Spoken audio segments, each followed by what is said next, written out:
morning. Thank you all for being here today. Agriculture Subcommittee. We appreciate you being here. Welcome. Glad to have you with us.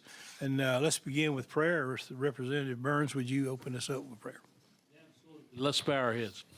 Father, we thank you for this day that you have made. We thank you for the people that have assembled here. We ask for your wisdom and your knowledge. We ask for your blessings upon the events of this day. In Christ's name, amen. Thank you, sir.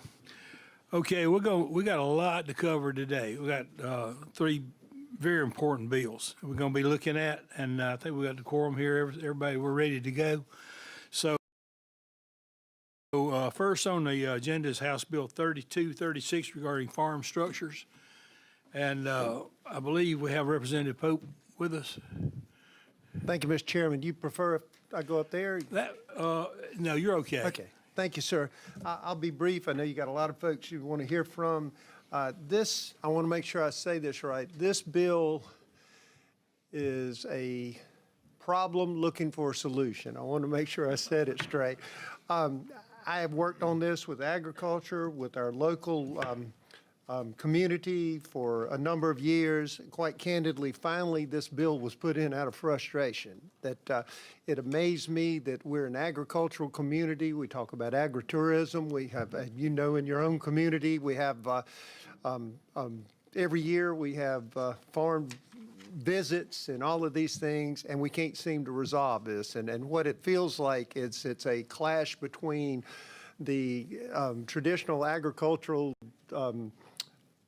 come to the farm, because we have even legal protections, for farm tours and things of that nature. But anyway, so this bill, again, was put in out of frustration. I know it's been sitting a while. I don't know who you have speaking for or against. Hopefully, the folks that call me quite frequently will be here to discuss with you further. We're trying to find a balance. I've tried to work with Department of Agriculture.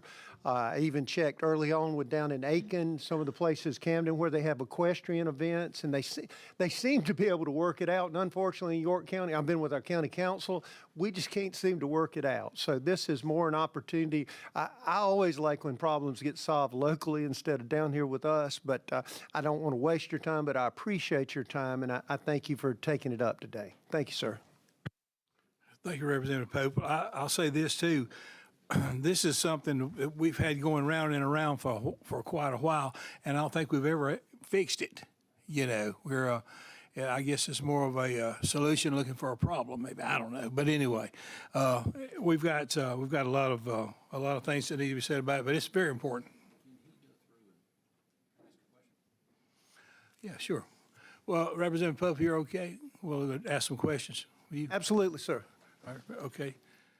Mr. Pope, could you just run down and tell us what the purpose is from your standpoint, what the problem is? And again, when I say it was born out of frustration, I'm blessed with having Elizabeth and the staff that helped me in drafting it.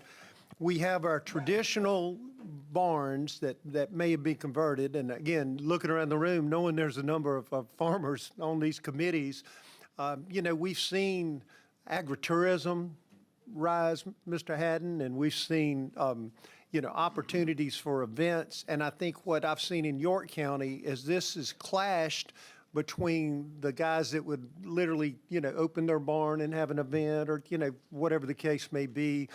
And then the other end of the spectrum would be somebody starts with a piece of land and flat out builds an event center that may be barn oriented and was required to be held to task for every sprinkler system, everything, and so it balances over or fleshes over into zoning issues and again trying to find some common sense solutions. Not that people come to Columbia for common sense solutions always, but finding common sense solutions to how can a farmer use their land, or how can landowners use their land in an acceptable means that supports our vision for agritourism while keeping citizens safe too. And I think that's the balance. I think you've got some paperwork. One of my constituents, or one of the York County constituents, was required to jump through tremendous hoops in order to build an event center of sorts. And so I think they're in opposition to the citizens who may have already had a barn and used it, whether it be for weddings, Mr. Haddon, or whatever the case may be. And so, again, I don't necessarily know that this committee, we will resolve it today, but it's something that's as Mr. Chumley said, it doesn't seem to be going away. And it's too important to South Carolina that we don't at least take a look at it and try to resolve it. Okay, Representative Haddon. So I guess to boil it down, you've got an existing farm with existing barns, and then you have other people that are buying land to turn it into a wedding venue. And that seems That's to the be the distinction. clash between the folder that I keep in my inbox seems to be the clash between those that were required to jump through every hoop because they started from scratch, and those that may be convert. And I would submit that probably anything, if you've done anything on your farm, and I see with the county zoning, you're going to make them have fire exits, but you got two big barn doors. It's tough sometimes when you have the rules, but you try to apply them in a commonsensical manner. And again, I'm not sure how. I talked to Mr. Hickson some. I know the question areas seem to have figured a way to deal with this. And for whatever reason, York County, maybe we're too close to Charlotte or something, but we hadn't figured out how to deal with it. And this is just trying to give some clarity, because every time these the barn owners, for lack of a better term, talk to the county, they're referred to all these codes. And likewise, I can see the citizens that had to start from scratch feeling that they had to jump through so many hoops. It's unfair competition when you let the barn owners do less. So that's basically where we're at. So it comes down to, it's just not, if they got to jump through all the hoops and put up a lot more money than the existing barn owner, it's, there is a competition there. Right. But there's also a financial hit. There, no doubt. Like I said, therein lies But the balance. that doesn't take into account that the farmer has been putting money into that place for years and years and years. That's not accounted for either. Fair enough. And I'll tell you what happens too, Mr. Haddon, is there's the in-between. Like I say, I know at your property, you've got barns, Mr. Chumley, you got barns that are for barns, My barn was built so I can park my car in the garage, and all that stuff that was in the garage is now in the barn. But you've also got this kind of middle ground of folks that maybe had a barn but are truly, they may have cattle. I know one that I drive by every day. They've got a cattle farm, but this barn, obviously you're not using the same cattle barn for the wedding, but they're using a barn, but it's a lot cleaner and nicer. They've intentionally made that kind of agritourism shift, or whatever you want to call that shift. And so there's almost I hate to call it a gray area, but kind of a hybrid between the full-blown farm guy that wants to have an event in his barn and the folks that have built, and we got it in between too. So as usual, there's merit to both sides, and we're now in Columbia trying to deal with it. So what do you think your solution is going to do? Give an exception that allows these businesses to operate. They would, be some limits. Recognizing the draw that you're having the wedding there, and again, I've attended weddings at these venues, that you're having a wedding there because it is a rural nature and because the farm kind of meshes with the agritourism, but not totally putting them out of business, but also making sure folks are still safe. So if we did that, couldn't we have just do the complete opposite and deem those other barns that are new exempted too? I think that probably when you hear from the folks that are opposed to this, they would think that was a wonderful idea. I think the counties would probably have a problem with that, but if we're wanting to make exemptions, then I'm all about getting people on the farms and growing new farmers and helping anybody that owns land. It seems to me I'd prefer to just exempt all of them. And I am not opposed to that in the least. Again, I kind of joked at the beginning, I'm looking for a resolution, and as a member of the community, I'm with you. I want us to embrace the rural nature of our area. You know, in York County particularly, we feel the pressure to not be rural anymore. Yeah. And so, you know, you and I talk about all the time with agriculture and farm families, or even folks that come in new that want to head in that direction. I would be absolutely welcome the opportunity to exempt everyone. I think we're going to end up, the county's going to tell us you're butting into building codes and things of that nature. And, you know, I've seen it time and time again trying to help constituents where they buy an old building, not even necessarily a barn, and they go through the battle of whether you got to put a full-blown a suppression system that ends up costing more than the darn barn did. And so, and I'm hopeful that we can at least look, and, you know, this may be the beginning of a greater effort on this, but I'm hopeful that we can move towards some common sense, because it's like we forget what we're here to do as far as the state and the counties. And you know, we talk about our agricultural character all the time, but we just need to put our money where our mouth is, or put our laws where our mouth is. All right, yes. Thank you, Okay. sir. Thank you, Mr. Pope. Representative Burns, you have a question? I got both the comment and the question. Representative Pope, I appreciate you continuing to fight for this issue. We've seen this issue for the last 10 or 12 years. It comes up, you know, you get it settled in one county, and then it balloons up. And I'd submit to you now in South Carolina, we're all too close to Charlotte. The whole state. Because we see it popping up. You know, Representative Haddon passed a bill through that most everybody supported just last week, on roadside stands. We actually had one county in South Carolina wanting them to sprinkle a roadside stand. I mean, at some point in time, when the local people can't get together and they've lost all common sense, you know, we're the last stop up here. And I applaud you for filing this bill. I agree with Representative Haddon that it probably could go a little further than it's going. But at some point in time, you know, we got to have some reason. People are wondering, what in the world is this place coming to? That, you know, roadside stands, farms, barns, you know, you want them to be safe, but you can't find any instances that I'm aware of where you've had failures and you've had barns fall in on top of people during a wedding or something. So under the pretense, you know, we're seeming that we're over-regulating, and at some point in time, we got to make sense out of this, and we're that last stop to do that. So thank you for filing this, and the beat goes on. Thanks, Mr. Chairman. Thank you, Mr. Burns. It only took us 8 years to get us allowed to put a piece of purple paint on a fence post, Mr. Burns, so we'll keep plugging on it. Thank you, sir. Representative Neese. Thank you for your comments here. I'm kind of looking at this from two perspectives.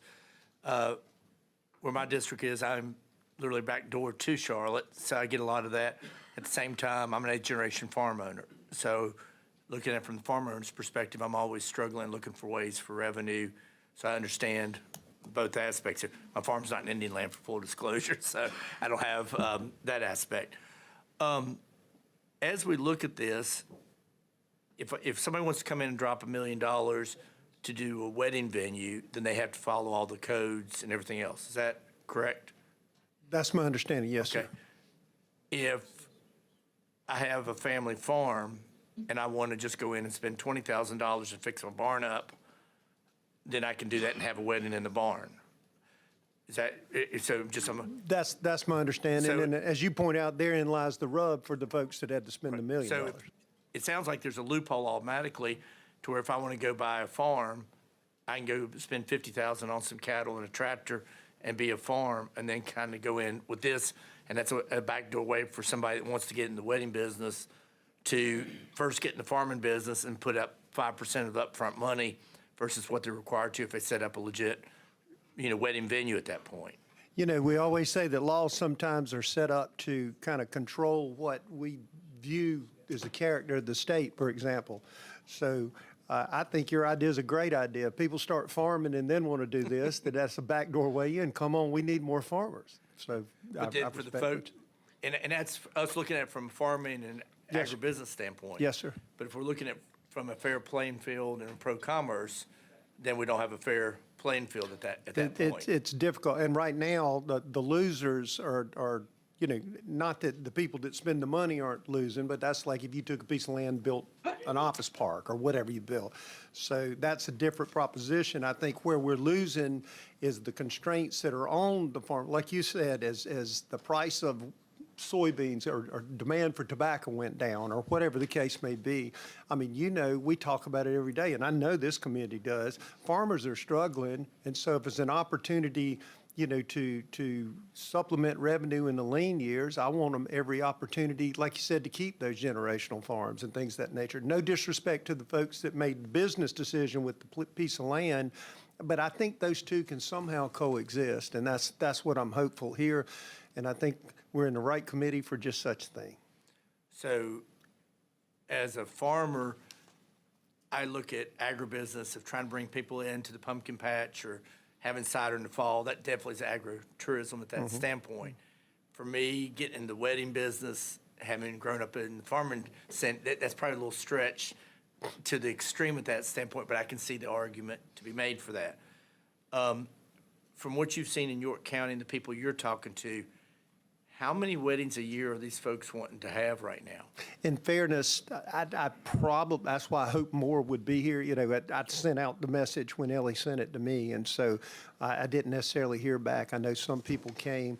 I really don't know the answer to that, and I don't know if it was more opportunity, what the answer would be too, be there. I will tell you, I remember one time when we have what they call the ag and art tours that we have. I remember one time going one in York County, and I forget that we grew up seeing people milk cows or do whatever, and it was interesting to see like the folks from up in Fort Mill or up at your neck of the woods that have moved here that are quote city folks come and just be amazed. They never seen a cow be milked or whatever the case may be, and I think that as Mr. Burns said, is part of the character of our state. And so going back to the wedding venue thing, I think it's idyllic. Yeah, I remember somebody was talking about dirt lawyers need to put in the contracts that cows do smell, because everybody wants to move across from that cow pasture because it's so beautiful with the cows, but then they're calling the sheriff's office because the cows stink after they move here. I think it's the same thing. I think sometimes people are enamored that it's, my wedding's in a barn, and you might just put some bales of hay around and suddenly they feel like they're on a farm, and so it's a tough nut to crack, as Mr. Burns said, because we're balancing our heritage and our history that people are drawn to while not punishing anybody at the same time. And then you mentioned you really don't have an idea how many weddings they're doing. For York County, and I can extrapolate that for different size counties, how many folks in this kind of gray area are we looking at? Are we looking at 2 or 3 farms, or are we looking at 40 or 50 farms? I would say, and you talk about an exact science, I'm doing this, by the emails and contacts I've received. I would say, I've heard from the one venue owner I was talking about that I think is going to speak to you today, and then maybe I've heard maybe 10 different farmers, group, Daisy Farms or whatever they've called their venue. And there's no doubt they have worked toward making it a venue. And I also can't tell you, were they doing milk cows before they decided the squeeze got on? I don't know the answer to that. I know Mr. Oxendine from York County is here at some point to speak, and he may have some further information because I know he's been in contact with those folks too. Because looking at it from the opposite of a farmer's perspective, if I've got someone that's invested 6 or 7 figures into my community, and all of a sudden we don't give them a fair playing field, and they go out of business, then I've got an empty facility and a black eye, no different than the farmer that can't make a living and pass it on. So we've got 2 different animals, no pun intended, that we're looking at, from that standpoint on Yes, there. I sent out messages to 2 different groups just when I saw this bill was coming up today. One for the folks that have weddings, and I got a 100% response rate, and then some others that I call good old boys that are still farming. And I didn't hear from one of them with a return call. They probably out working. That's it. And the last thing they want to do is think about cleaning up the barn to have a wedding at that standpoint. but immediately anybody that invested time to clean up or prep a facility, they were, right on it to respond to me there. One thing, obviously we have codes for a reason, protect the public on that. From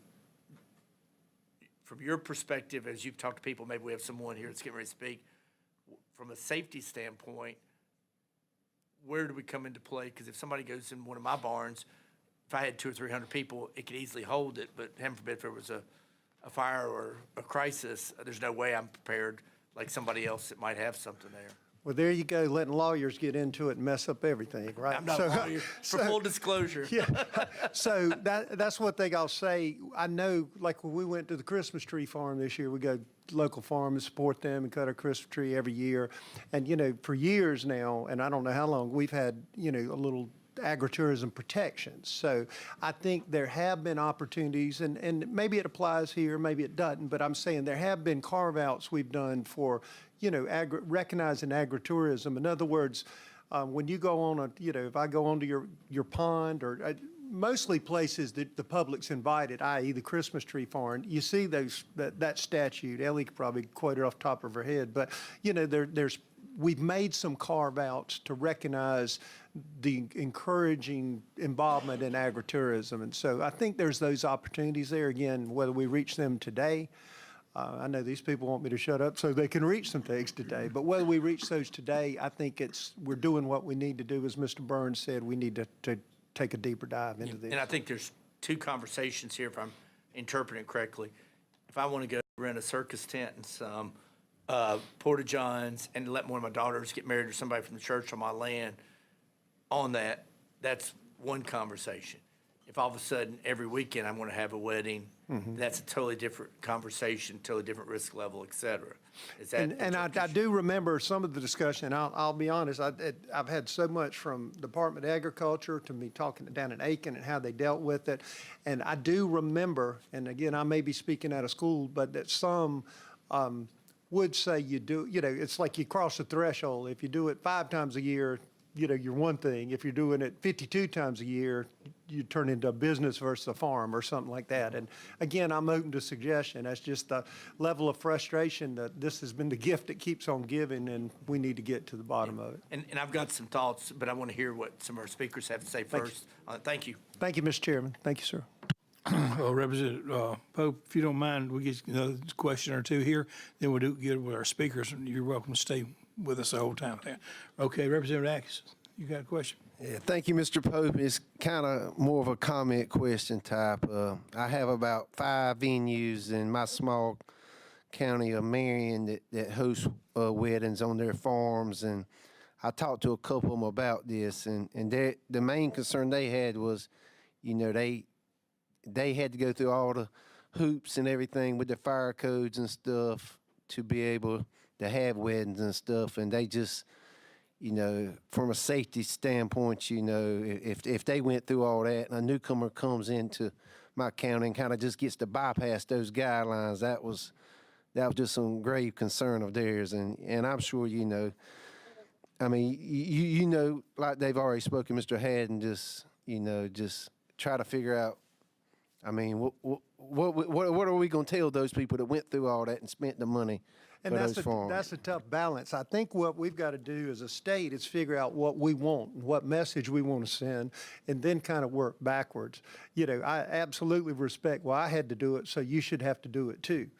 But if the truth is really you shouldn't have to do it at the beginning, or I shouldn't have to do it at the beginning either, or there's some middle ground, then, in other words, you can't unring that bell, but you can try to not repeat the same problem going forward. So I respect, if I already had mine ready, I would say absolutely what you just said, because I'd say I've done everything and we don't need any competition, so I want to be respectful of that too. Well, I definitely agree, and I think Ellie's getting married at one of those venues in my county, so maybe Ellie, they might just have to go up on the rent. Yeah, I'm gonna just to solve that problem. Mr. Atkins said, I will send the York County inspectors down there. I guarantee that barn's not ready for that wedding. I'll make sure. Thank you, sir. Representative Ligon. Thank you, Mr. Chairman. Mr. Pope, thank you for being here. He and I are both from York County, and I'm from Chester County. I represent District 43.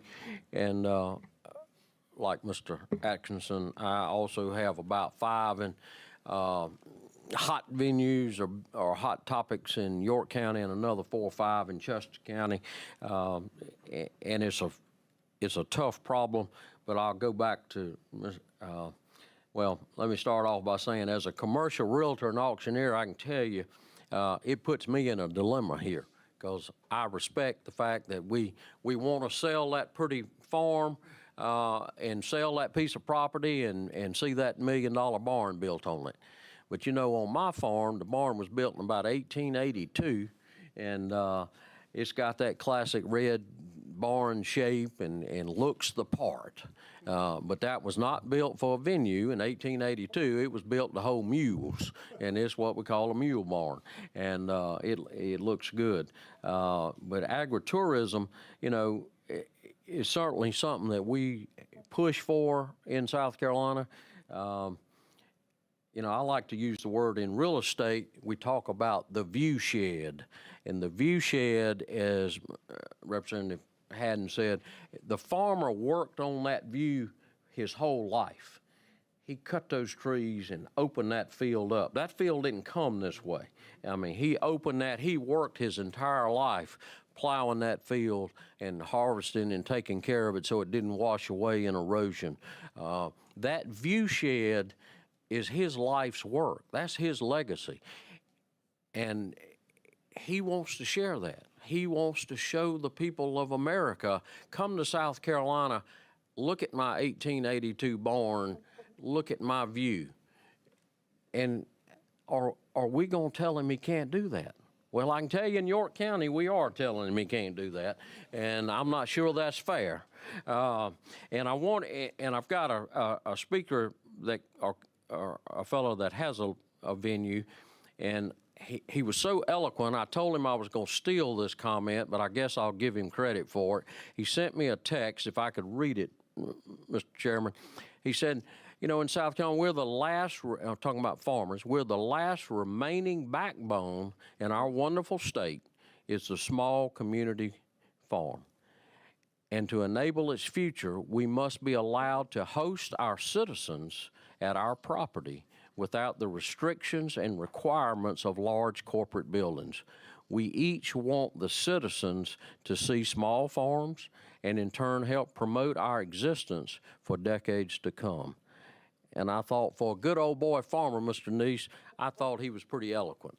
And he's got a little venue, and he's about to get shut down, I guess, or has been in York County. So I'll say as helping sponsor and write this bill with Mr. Pope, and I appreciate him letting me letting me give input. You know, it's a challenge. Mr. Neese, I don't know the answer, but I also think I like to defer to a property owner's rights, and I like to defer to the farmer that was here first, as my barn was built in 1882. So anyway, that's my thoughts, Mr. Chumley. I appreciate you letting me speak, Mr. Chairman. Sounds like, Ellie, you can go to Chester County. Somebody's got a barn, they just waiting to let you use for free. Or very low cleanup cost. We got to get the mules out of the barn first. Okay, it looks like we are, Mr. Chairman. Thank you, Mr. Chairman. Just a question. Your people aren't wanting to get the same, it's a shrimp bill. Your people aren't wanting to get the same tax exemption as the farmer on those buildings, are they? I think, and again, I think it would vary by individual. I know, Mr. Hickson, the ones that are farms, you know, if you're talking about the ag, you know, Correct. percentage, that already exists. Now, the question, I mean, and that's how deep you could go here. The question, you know, just like, you know, my property, you know, it's timber farm, but I got a house in the middle of it. So I have to pay different on the house. But you're cutting that house out. Yeah, Right. and it might be that might be part of the solution, you know, that if you want to do that, you know, that you have to consider that. But I don't know that we directly address that. Well, I don't think it's right that us as farmers, that we get to be able to write our buildings off as far as having animals in it. But the man or lady that has this venue and there's not an animal in the barn or have it in the barn, and they still get the same tax exemption as we do as farmers? Now, that's a good question. I don't know the I don't answer. think that's right. And I don't know that, and maybe one of the folks that are speaking can tell you that, but I would assume, like the folks that built from scratch, I would assume they're not ag exempted, but I don't know. Maybe they could share that when they spoke. Thank you, sir. Okay. Well, we do have some speakers lined up, and Mr. Oxendine, if you would come up, introduce yourself, tell us who you are and where you're from. And by the way, all your speakers, I'll just say this while we're into it. We're going through a lot of things here. We're learning a lot of things like that. But if there's something that you can kind of do kind of rapidly, we need to move along. We've got a lot of bills to take care of. So, and they're all very important. So I'll be glad to listen to all of you. Yes, sir. Go ahead.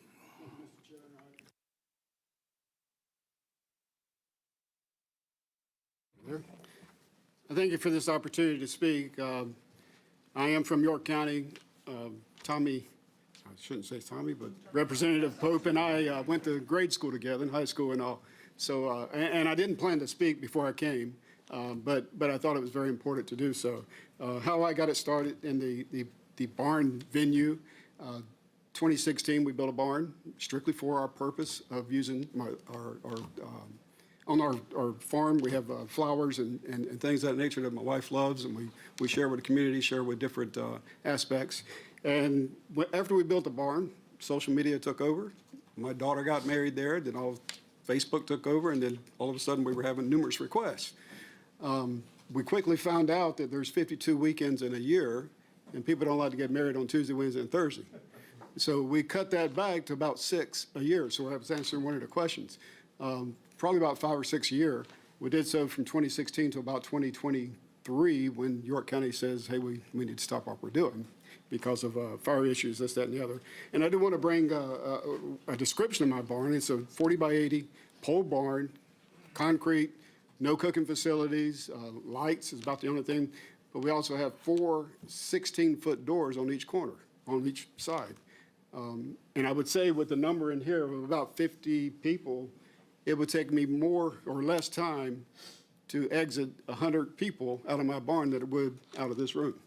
So, you know, that is a consideration for things of that nature. But one thing that I want to say, I also represent a lot of small business in the area. I've chaired the Small Business Council, worked with a small business at Winthrop, and I do a lot with the chamber. The folks that use our barns 5 to 6 times a year are not the folks that are using these large event centers at $10,000 to $12,000 per year per event. We're talking about the small consumer. Just the other day, someone reached out and says, I just wanted to know if you guys are still renting your barn. My son is getting married March 7th, and it's all been planned for an outside wedding, which most people have moved away from the church weddings. They're looking for this rural area. So, and you know, of course, I wrote back and said we're not available. But 16 different businesses typically is what's associated with a wedding. You know, from the florals, your caterers, your DJs, all of those folks. What we've seen are moving across to North Carolina into Waxhaw and places of that nature, taking that business away from our local area.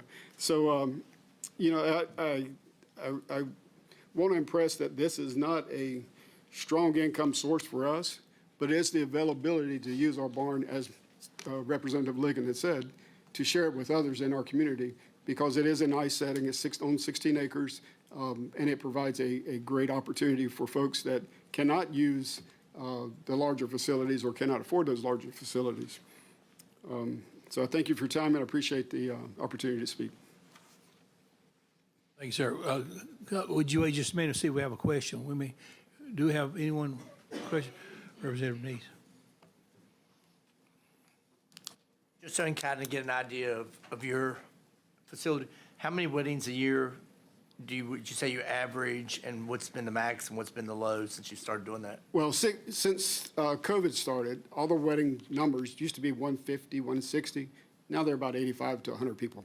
The number of weddings that we did in 2016, 2017 was about 16, 17. Now, well, 2023 was our last year, so we did probably 5, 6. So it's not a full-time venue for us. I mean, it's not, matter of fact, when you have a person come to look at the wedding, first the engaged couple comes, then they bring their parents, then they bring their caterer to see if this is a wedding. So as an individual person, you know, I would have to ready that barn and move. Right now, I've got 3 boats in there, 4 pieces of agricultural equipment, and all kinds of other things. I'd have to ready that barn each time to have these people come visit so they see a nice, attractive, you know, cut the grass, fix the flowers, you know, dress up the beds, all that. So in saying that, it takes a lot of time to just prepare it for one. So we've reduced our numbers down. And the other 5 venues that Representative Pope had mentioned, I'm representing some of those as well. Some of them couldn't be here because of medical issues and some of doctor's appointments and travel.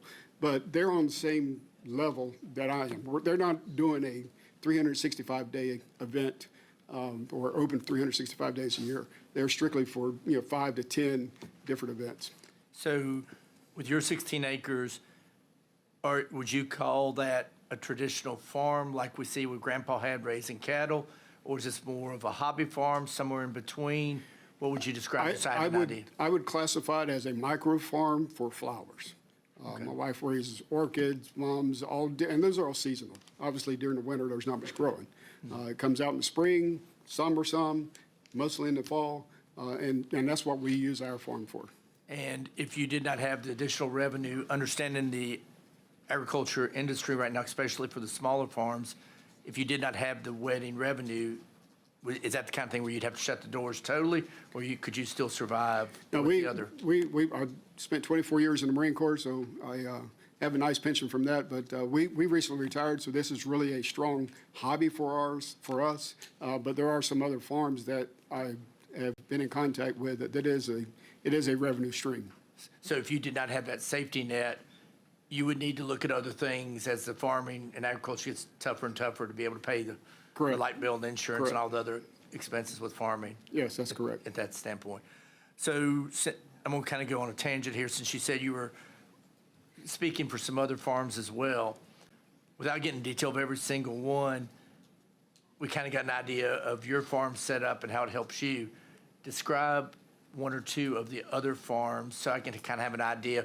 Are they sitting on 200 acres of Grandpa's land? Are they 5 acres? Are they cattle? Are they flowers? What would they be? Just kind of give me an idea. Of the 5 that I know that I've been in contact with, we have this small coalition where we share ideas and thoughts. None of them are probably over 15 acres. The one individual, Robertson Home Place, Cliff Harris is the owner. He has been through the process with York County and still has issues trying to resolve issues. And he has probably the larger of the facility, and it's still less than probably 15 acres. Do any of these facilities, yours or others, bring in temporary structures like big tents and porta-johns and all that? Or are they using existing barns that are on the property? It's funny that you say that. My barn, as I said, has got a 175 mile per hour wind roof system and all that. The county has authorized tent structures to have events at my place, vice using the farm or using the barn, which is much more secure. So I've never brought those in. I do bring in porta-johns as needed, or back then as needed. But I can imagine a tent structure being more superior than the structure that I have. And what about the other farms you represent with your thoughts today? I don't know that any of those, trying to think real quick, but I don't know that any of those have used tent structures as well. So typically they're using the existing facilities. Correct. They may just bring porta-johns in for the, Correct. depending on how many guests there are. Correct. And I believe the one that I mentioned has installed some type of permanent system for the septic system in his barn. And of those, what's the most number of weddings any of them have done? And what's the ballpark on the low end? Or some of these just doing one wedding a year, or have they done more? I think in most of them, at the most 15 weddings. during the heyday. Now, of course, all of us were pretty much shut down in 2023. So I don't know that they're still actively doing anything at all, unless it's for friends and family or a small, birthday party or things of that nature that they can have a private event at. Thank you. Yes, sir. Representative Ligon. Thank you, Mr. Oxnard. Thank you, Mr. Chairman. Just trying to get to the real, what real people do, what real farmers do. You started this with your daughter. I hope my daughter will finally get married someday, but anyway, she's still single. But the seasonality, and to Representative Neese's credit, do you think we're probably realistically talking about someone like yourself, and we're talking about 5 or 6 or 7 times a year, and then, everybody says, well, June is wedding month, so you probably do 1 or 4 of your 5 or 6 a year. Most of them are right there in June or July. It's too hot and gnats are out and all that. We got that problem in South Carolina. Welcome to South Carolina. But you don't do them in the dead of winter. You're not enclosing the structures. It's just, in practicality, it's really a pretty small window of time that you have an opportunity to make a little revenue to keep your lights open. Right. And this comment that I referred to earlier, we've never done a wedding in March. It's just, the weather's too cold, or it could be nice. Usually it's April, May. June and July is typically out because it is too warm. We don't have an HVAC system. The only people that typically use that, and we did 2 or 3 weddings, were teachers. They wanted to have their summer break, go on their honeymoon, come back and be ready for school. September, October are the key months. Even in our planning, we only did 2 weddings during September and 2 during October. Why? Because that's 8 weekends that we didn't want to give up for our purposes. So November, we never did. We probably did the first week of November once or twice, but after that, it's too cold to do anything. Like I said, there's no HVAC or anything of that nature. So you're not, that's what I'm saying, you're not enclosing your walls, dropping curtain walls, No, sir. trying to create heat or So cool air for It is a July. barn as it is. It's a barn. It's a farm, it's a barn, and the gnats come free of charge. Correct. That's correct. I got you. Thank you very much. And I do want to Yeah. throw a plug in, as Representative Pope and Ligon know, Catawba Bend Preserve is a 1,900-acre park that is opening March 7th. So if you're ever in New York County, it's a beautiful park that's open right on the Catawba River, 6 miles of waterfront, eventually 30 miles of trail, but our land abuts to that property. So we look forward to numbers of people coming by and somehow having them enjoy our land as well.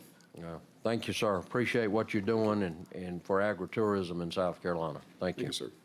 Thank you, sir. Appreciate Thank you coming. We have our Speaker, Dana Phillips.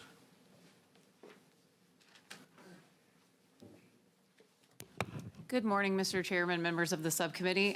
Dana Phillips here on behalf of the Municipal Association of South Carolina. As we've seen this year, and I would like to thank Chairman Hickson and Representative Haddon and others, we have been willing to work and compromise on language to help farmers and to help farming in our state. We do, however, find that this bill is overly broad and goes beyond the scope of farming, and we don't think it actually helps the true farmers. And for that reason, we are opposed to this bill at this time. And but as always, I apologize, Representative Pope. I've been opposed plenty of times. Yes, I'm certain it's not the first time for me, so I apologize. But we are ready, willing, and able to continue to work with this committee on language as we continue to go out this legislative session, but we just cannot agree to this one. And we do, Representative Neese and Representative Atkinson, some of the comments that you made earlier throughout this subcommittee meeting, I think were spot on, talking about the safety and how, other farmers, they have had to go through all of the hoops and follow the codes, and we just don't think that this is an exception that is going to be great for the communities or great for safety. And I've already joked with Ellie as we've been waiting for my turn to come up here.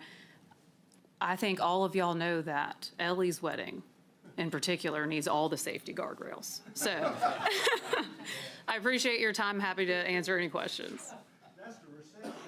Yeah, her reception's going to need all the sprinklers potentially. You just never know. Thank you. We do have a question for Representative Haddon. Sure. Ms. Phillips, I just heard you say that something about hoops. Well, maybe that was the Is that inappropriate- overregulation? It's a nicer word, isn't it? Okay.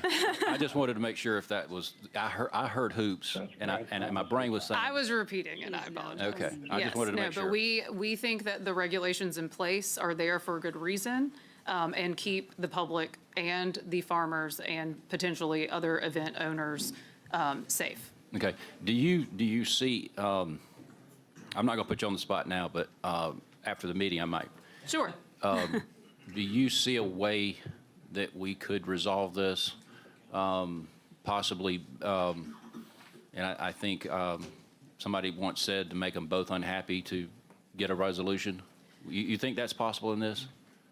I think that Do you a have any true ideas? compromise means that no one is happy. I would absolutely agree with you there.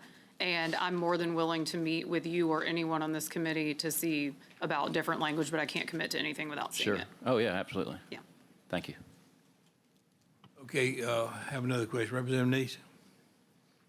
So just for clarity, in your position, you represent the municipalities Yes, sir. across the state. Yes, sir.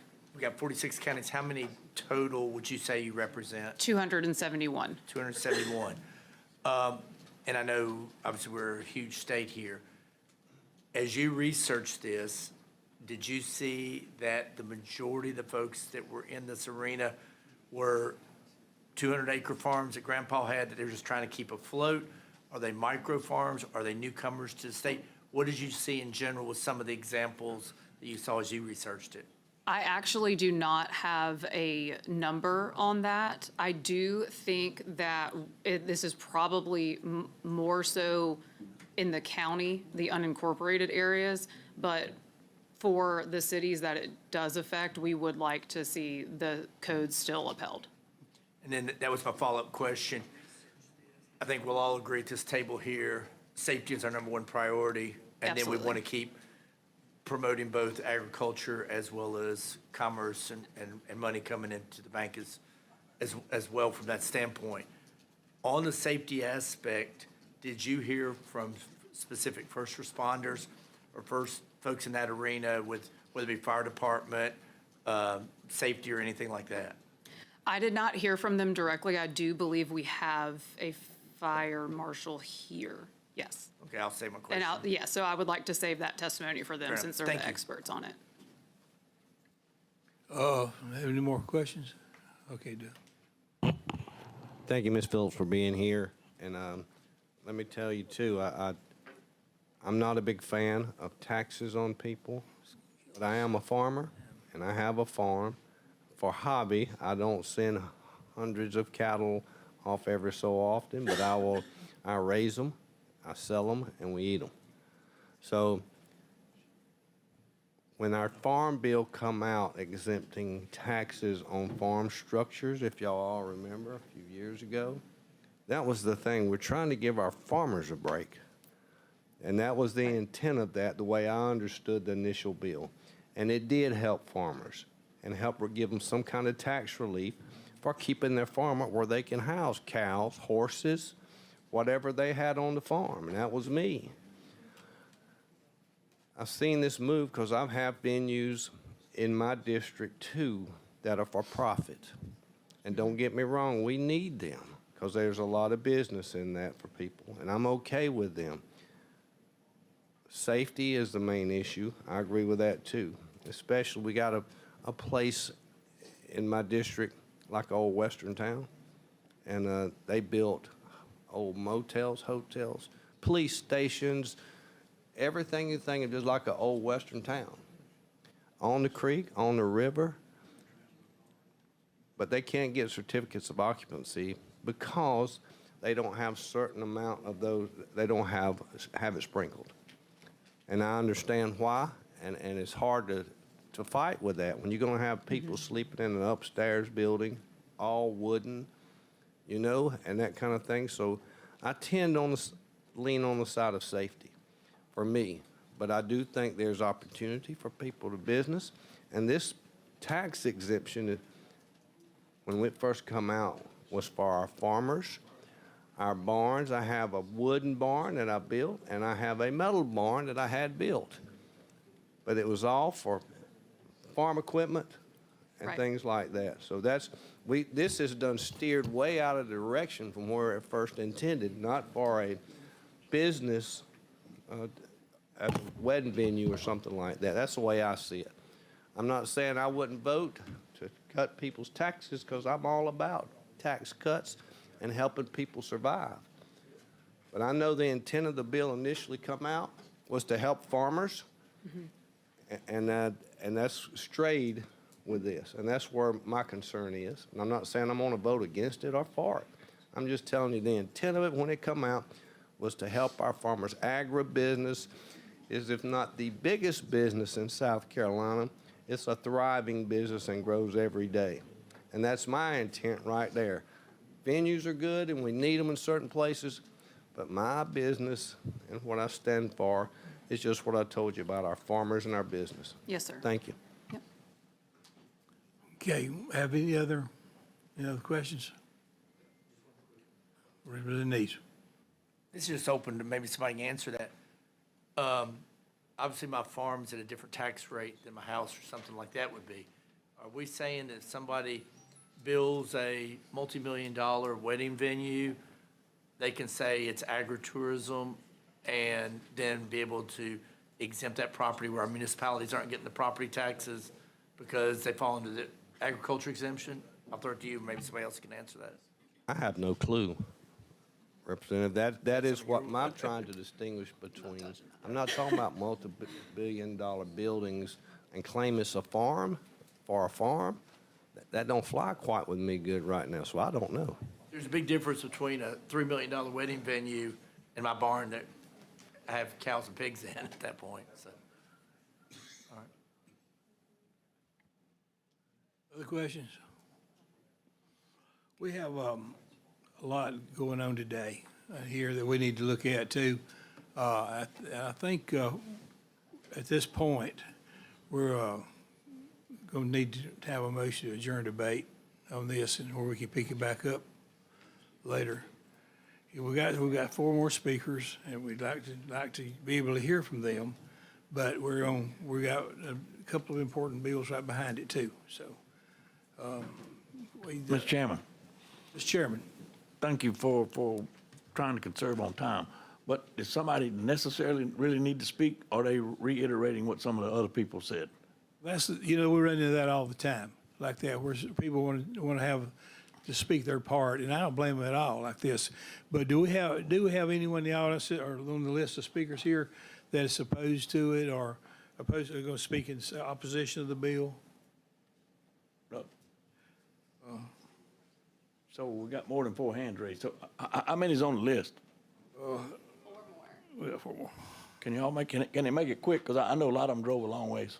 I know it for both bills. What it is we've got 2 bills here. So a lot of people put their time in on getting here, but we could do this. We could continue if you could condense your remarks to a couple of quick things. Why don't we just do that and give a couple of minutes, 2 minutes on each one? Okay. If you want to try that, we'll take Sally McLeod. Is you still here? I apologize for the time. We run into this a lot where we have to move on with it, and we have very important bills, and we really need the time to do it. But course. if you could do this in 2 minutes, I certainly appreciate that. Okay, I can be quick. Hey, everyone, I'm Sally McLeod with the South Carolina Association of Counties. Thank you, Mr. Chairman, and the subcommittee for hearing me today. I just wanted to make a few quick remarks on H 3262. We obviously have concerns over the safety of these structures. If something were to happen, county resources are going to have to be expected to respond. And while many barns may be structurally sound, it only takes one for a disaster to happen. Because of this and other reasons, we are opposed to this bill, and we would like to have language saying a county isn't liable if there is an incident, and we are also more than willing to work with you all on this bill and on this language and anything else. Thank you very much. I know that in agritourism, we do some of this ourselves, but I know that some of this, there is a non-sue clause in there that, and they even have signs that can be posted when the signs are up. So you may be referring to that, but that you may not be. So let's see what the question. Any questions, Ms. McLeod? Thank you so much. Certainly appreciate that. Thank you all for your time. Okay. We have next, Helms. Mr. Helms, Ms. Helms, Jamie Helms. Pardon? Jamie? Jamie? Yes. We got two Helms here? Good gosh. I've lived in South Carolina for most of my life, and I think that's the first time I met a Helms in Columbia. Nice to meet you.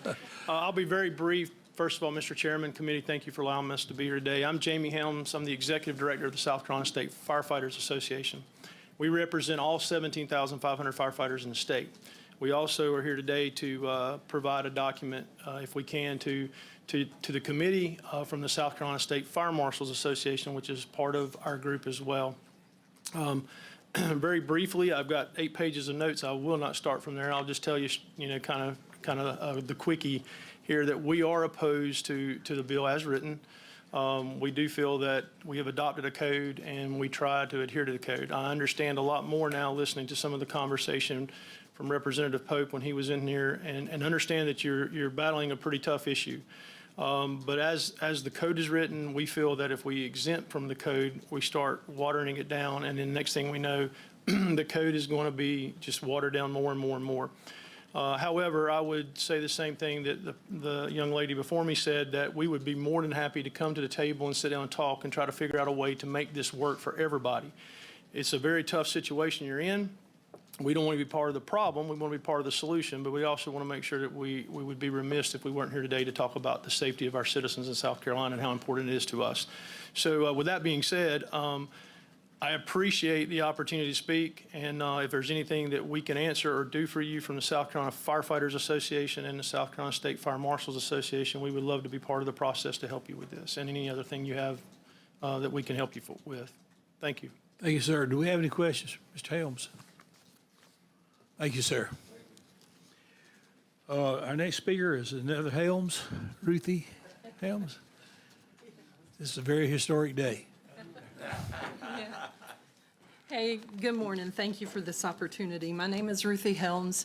I retired last year from the City of Greer as the Director of the Building Department. I've got 38 years of service. I retired and went right back to work, and I'm now the building official for the City of Landrum, Walhalla, and other jurisdictions throughout South and North Carolina. I'm speaking to you this morning as the President of the Building Officials Association.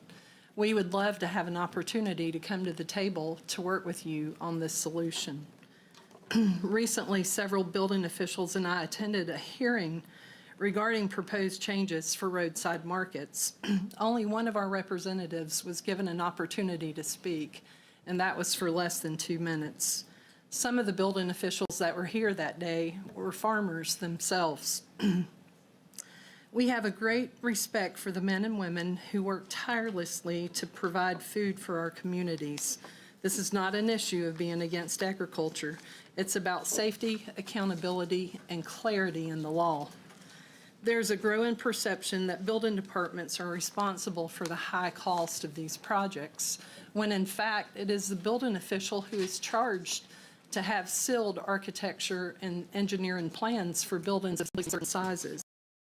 These states, have you looked into those statutes to see if there's any changes that could be made to help our farmers? I've heard a lot of talk this morning about the requirement for a sprinkler system. You can have up to 299 people in these types of buildings without a sprinkler system. And so again, we would love to just have an opportunity. We have learned painful lessons in this country about what happens when life safety requirements are overlooked. The Rhode Island nightclub fire demonstrated the deadly consequences of inadequate interior finish controls and insufficient oversight in assembly settings. Are we prepared to allow gatherings in highly combustible structures without safeguards? Are we willing to send our first responders into these buildings? The other question is, how do these buildings, especially the newer ones, how are they going to get power and gas on the building? If we're not going to inspect them, how's that going to happen? So again, we must also consider federal accessibility requirements. Under the Americans with Disabilities Act, federal law mandates equal access. Local jurisdictions do not have the authority to waive those requirements. Even if state exemptions are granted, federal obligations must remain. Please invite us to the table to discuss your concerns. We, as the gentleman just said, Mr. Helms, we want to be part of the solution, not part of the problem. I'm concerned to hear comments that a mercantile occupancy was required to have a sprinkler system.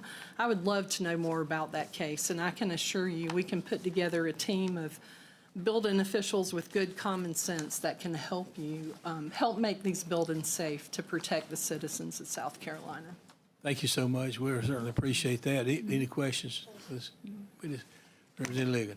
Very quickly, Mr. Chairman, thank you. Ms. Helms, thank you very much. That was an interesting note. 299 occupants is kind of the max. Yes, so to Mr. Neese's thoughts, maybe it's a size issue, or maybe that's where the compromise comes in. We cap it at 299, 250.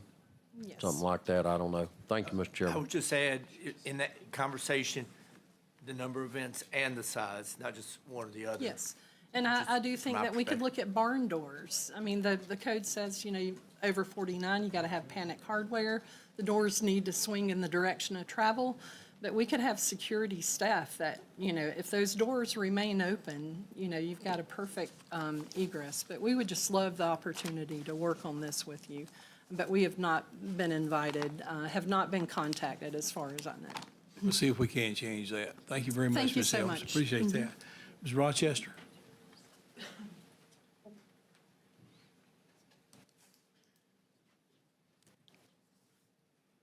Good morning, guys. Sorry, I won't take much of your time because I'm in opposition of it as well. My name is Ashley Rochester, and I'm a certified building official with RCI of South Carolina. I've worked in building code enforcement for over 10 years with a primary focus on life safety. This bill, I believe, eliminates life safety requirements for structures that house the public that presents a significant and preventable risk. Building codes exist to safeguard public health, safety, and welfare, and weakening those protections undermines that purpose. Just last year, I was required to issue a certificate of occupancy for a barn that had been converted into an event venue without permits or inspections. The facility had been operating outside the law, and when I attempted to bring it into compliance, I faced threats to my job and career. Ultimately, I left that position due to lack of support for enforcing the very standards designed to protect the public. I share this not as a personal grievance, but as an example of the real pressures that can arise when safety requirements are treated as optional. Building officials are trained to certify, to evaluate the risk and anticipate failure scenarios, the what-ifs, so that tragedies can be prevented rather than investigated after the fact.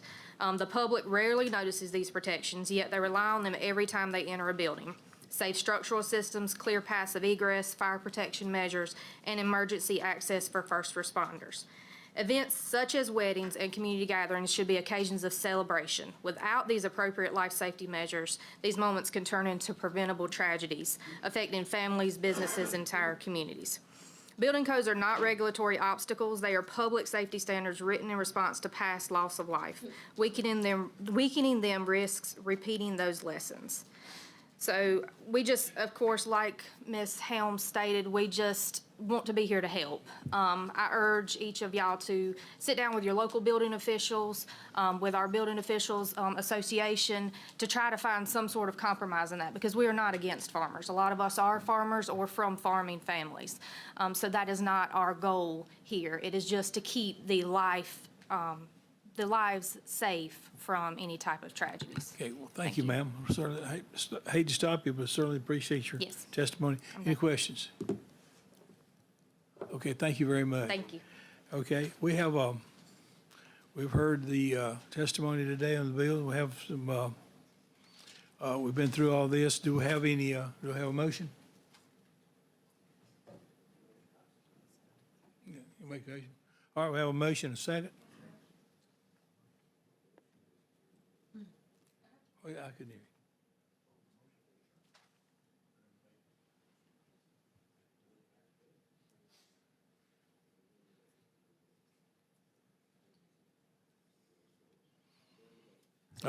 Okay. We have a motion to adjourn debate. Representative Atkinson, not here. Representative Gillum. Representative Haddon. Representative McDaniel, not here. Representative Neese. Representative Rankin. Representative Chumley. Aye. Okay, 5-0 with 2 not present. That's where we are there. So next on the agenda is House Bill 4248 regarding food labeling.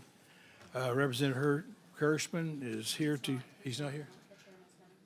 Oh, okay. Mr. Chairman, I am Bill, but it's a different bill. you're not as tall as So- he is, but go ahead. Thank you very much, Mr. Chairman. A lot of people probably been reading in the newspaper, seeing it on TV that restaurants and places in South Carolina are selling shrimp, and they are saying that they're local shrimp and they're from South Carolina, and that's not the truth. With some of them that have been caught, DNA has been done on the shrimp, and they aren't from South Carolina. And we want to make sure that our folks are getting what they're supposed to be getting. And so Representative Herb Kirschman and I have been working on this bill along with Shannon Erickson and Lee Hewitt, who's from down in the coast. He also has approval from the South Carolina Shrimpers Association that they support this bill. So what this bill does, it makes it unlawful for a person to sell shrimp and shrimp products that does not possess easily seen or understood labeling noted the country and the origin of the shrimp.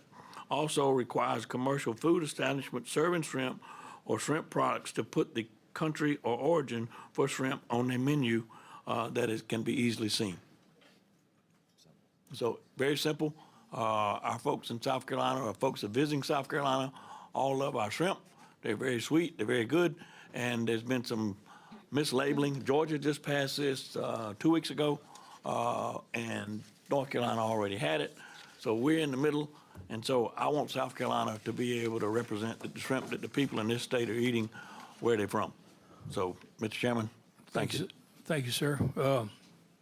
We have some speakers on this. If we have any quick questions for Representative Chairman on this so far? Okay.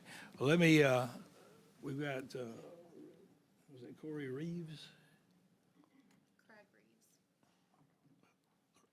Mr. Chairman, Craig Reeves.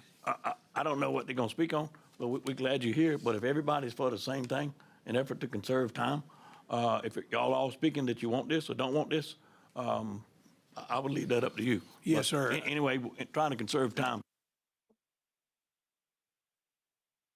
Some very important bills that they do, and this was just as important as the others too.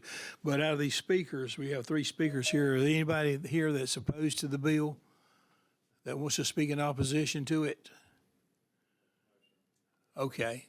All right. Well, in respect to the time, if it's all right, we'll move on. We'll move on to the next one. So, do we have a motion on this? Motion to move. Okay. Moving. Motion and second. Okay. Representative Atkinson, not here. Representative Gillum. Representative Haddon. Representative McDaniel, not here. Representative Neese. Representative Rankin. Representative Chumley. Here. Representative Same Haddon. thing. So 5-0 with 2 not present. Yeah, 5-0, two not here, not here. Okay, all right. This will move us on to the last bill here. As last on the agenda is House Bill 4624 regarding South Carolina Clean Air Act, and Representative Gilreath is here to speak on the bill. And if you would take it from here. Thank you, Mr. Chairman, and thank you, subcommittee, for hearing this bill. This is a bill that I'm very passionate about. I've been all over the state speaking about it from over a year now, letting people know and be aware of what is happening We've got a good show of people here in support of this, and a lot of people are waking up to this. It's a pretty big pill to swallow when you just get introduced into it, but it is something that I see as one of the most upcoming importances to be able to acknowledge what's going on, acknowledge what's happening, and be able to, as a state, do what we can, even though I know there are federal problems because you have 500 feet over the surface of FAA airspace, federal aviation airspace, that the federal government has jurisdiction over. However, it is an issue that I still feel like we need to coincide with 37 other states, so 38 states total out of 50 have filed legislation on this. 3 states have passed this. Tennessee, Florida, and Louisiana is a felony if you fly over Florida. And in this bill, I have something of a private citizen authorization, which gives citizens the ability to go after employees of the airport and pilots of the airport. So when they are on the ground, they are fair game. This is a very broad scope, and I'm going to be real quick because we got a lot of people that came to speak. We got a lot of people on Zoom calls that took time out of their morning, and I'm very appreciative of that. So there's several different terminologies of this. There's stratospheric aerosol injection, SAI, geoengineering climate control, and SRM, solar radiation modification. They are dispersing chemicals and toxic metals in our stratosphere, and that's the main purpose of this bill, is to be able to stop the injection of these toxic metals and chemicals in the stratosphere over South Carolina. There's about 30,000 U.S. patents on SAI, so you can do your research and come to a conclusion that this is something that's real and it's happening. A lot of people don't see it, but I think they may be in their phone more than they are looking at the sky above us. Whatever goes up is going to come down, so it is coming down. These particles are made of aluminum, barium, strontium, cadmium, silver iodide, a plethora of different materials, toxic metals, and chemicals in this dispersion. These particles linger for 2 months to 3 years. You can go out at night with a headlamp and look up in the sky, and you can see clearly. Some nights are, it looks like it's snowing. But every night you will see this. It does not stop. Even if the sky, if you don't see any chemical dispersion during the daytime, you still go out at night, you'll still see it because it's lingering.